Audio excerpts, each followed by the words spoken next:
apart from the sort of big public art pieces that I make, another layer to my practice is basically just going round.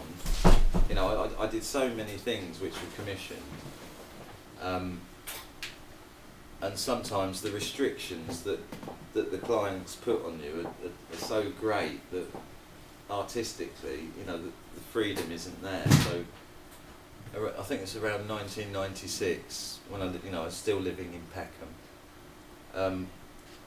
and Southwark Council was spending a lot of money on public art, you know, massive public art projects, and they weren't using local artists.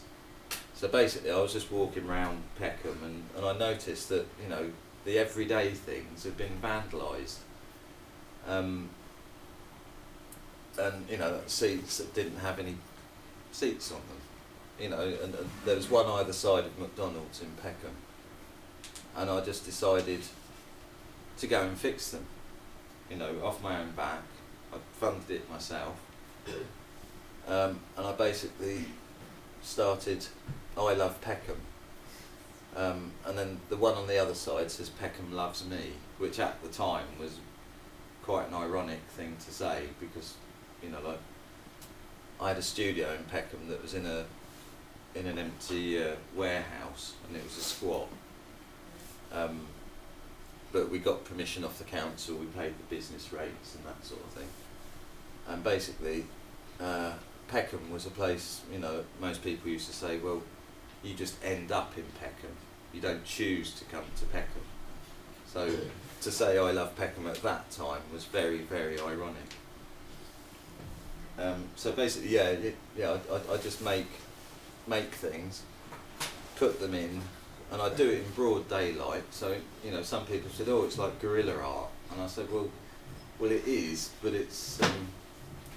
But I was very upfront about it, because I thought, well, nobody's going to say to me that you're vandalising things, because I was actually fixing things and making things better.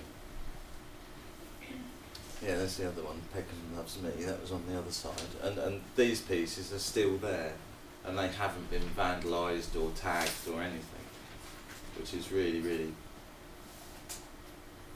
fulfilling for me, actually, that people actually do like them.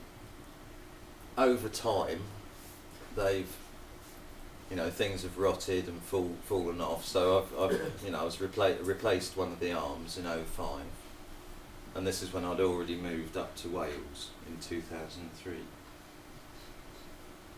Then there was you know, as I looked around Peckham, there were so many things vandalised. I started to fix other things. This bench in Warwick Gardens, I think I've made five different things for this particular bench, and every time they got tagged, I'd take them off, carve in all the tags and put gold leaf in the tags, and then put them back. And I actually met some of the writers, and they were totally freaked out that I'd done that.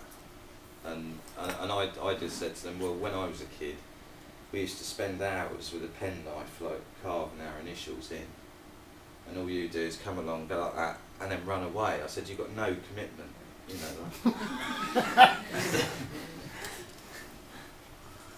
And then this is the latest thing. That seems to be quite a modern thing. So basically, this was taken about 6 months ago, so I'm going to go quite soon, take this one off, replace it with one of the other ones that I've got in my studio. I've got the other 4 that I'd sort of maintain and keep, and then I'll carve that in and then take it back again. And in 2002 I started a website to publicise the I Love Peckham project, because by that time the council had sort of picked up on my project, and then they were trying to develop it for themselves. But that was the tagline that I came up with, and I, you know, it really took off, and it eventually ended up I made T-shirts to fund the projects, so it was like a self-generating thing. And I came up with that idea. I did some seaside rock that had "I Love Peckham" going through it, and it that sold very well. That was fantastic. I was selling them for £3 a stick, and I think they were costing me 10p a stick to make. So that was good profit. And eventually I ended up on page 3 of the Sun with the rock. And this is some of the other press that happened. So I sort of became a bit of an activist, and the public toilets in Peckham were removed for some reason, and then people were just, like peeing everywhere. And so I carved a toilet out of wood, and then just put on the top "public inconvenience," and that ended up getting stolen or removed. I don't know who did it.